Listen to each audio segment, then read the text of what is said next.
Hello students, in today's lecture we will discuss the nuclear power plant. Now, the energy need of a country cannot be met from the single source. Hydroelectric power station produces cheap power but need a thermal backing to increase the firm capacity. The cold reserve of words are fast deflecting. The nuclear power is the only source which can supply future energy demand of the world. The main advantages of nuclear power plants are the amount of fuel used is very small and fuel cost is comparatively low if you are going to consider with the coal based power plant. Since the amount of fuel needed is small, there is no problem in the fuel transportation or storage. The nuclear power plant needs less area than conventional steam based power plant. The nuclear power produces less pollution as compared to your coal based thermal power plant. Now, for the nuclear power, we must understand the nature of your atom. All of you are familiar with the atom. Matter is composed of atom. The atom consists of nucleus at the center and the electrons revolving around the nucleus in well-defined orbits. Nucleus consists of protons and neutrons.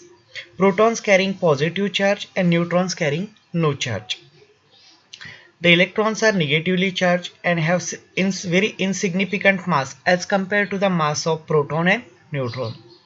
Thus, the mass of atom is concentrated in the nucleus. The number of proton is called as atomic number of the element. The mass number is given by sum of number of protons and neutrons. An element is identified by its mass number chemical symbol. Now, we are going to discuss the fusion and fission process. Basically, what happened in the fusion process, as we have discussed, that each and every element is made up of atoms. Okay, so we are considering the most elementary atom, that is the hydrogen. Now, in fusion, we are going to combine two things. Fusion means combination of two things. So fusion is the process where two light nuclei combine together, releasing vast amount of energy. Like when two hydrogen atoms fuse to form one helium atom. This process that power the sun and create huge amount of energy, several times greater than the fission process.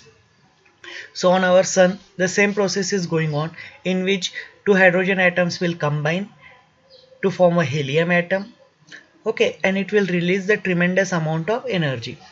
It also does not produce highly radioactive fission products. It requires tremendous amount of pressure and temperature to join two nuclei together. So the basic problem for this one is that to start the fusion process, we require tremendous amount of pressure and temperature. And once the process is started, initiated, it is uncontrollable. We cannot control this process. So we are not using the fusion process in the nuclear based thermal power plant. Instead of that, we are going to go for the fission process. In fission process, we are splitting the atom or nuclei into two nuclei. So fission is the splitting of heavy unstable nucleus into two lighter nuclei.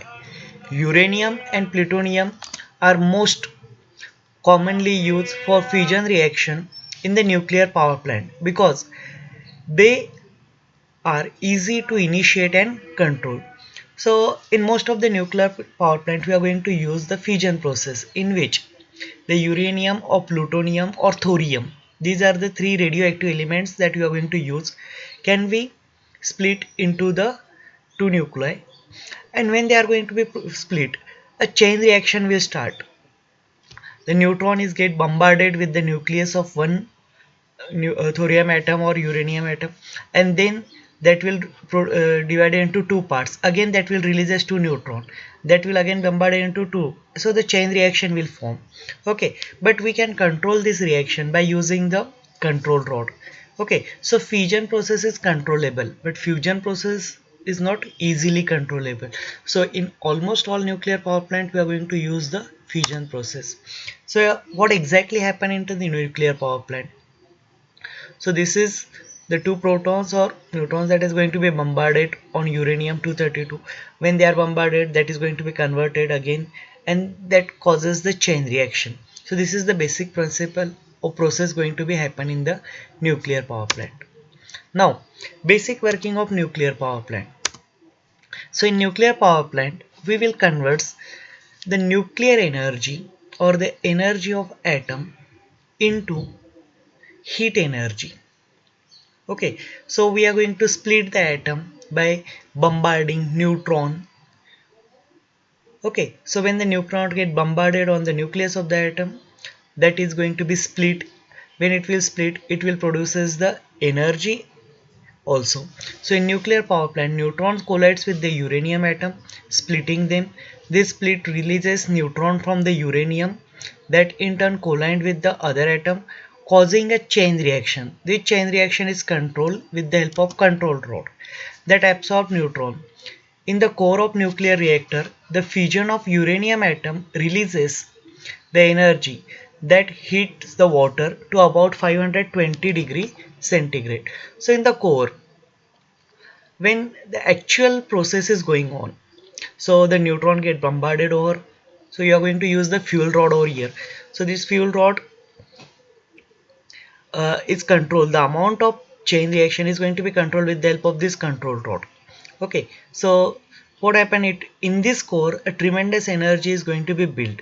Now this energy, this core is surrounded by the depending on the which type of reactor we are going to use, there may be water, there may be some other elements also.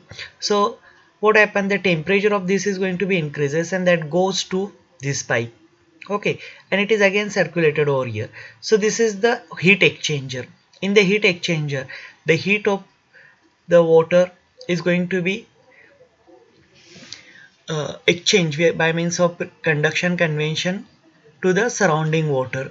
Okay, so this water cannot be directly used for rotating or converting it into the steam. Instead of that, we are extracting the temperature of this water into the heat exchanger. Okay, so that what happen, this water may contain the radioactive elements. Okay, and that may causes harm to the environment or the operator. So we are using the separate route, and this water is going to be circulated. So the heat is going to be exchanged over there, the water is going to be converted into steam. This steam goes to the turbine blades, the turbine will rotate. When the turbine will rotate, a generator or alternator is coupled to the blades of the turbine, the alternator will rotate and it will produces the electrical energy. Now the steam coming out of these turbine blades is going to be cool over here, so this is a coolant. Again that steam is going to be converted into water, and through the pump it is again circulated to the heat exchanger, and the process is going to be repeated. Okay, so this is the basic working of your nuclear power plant.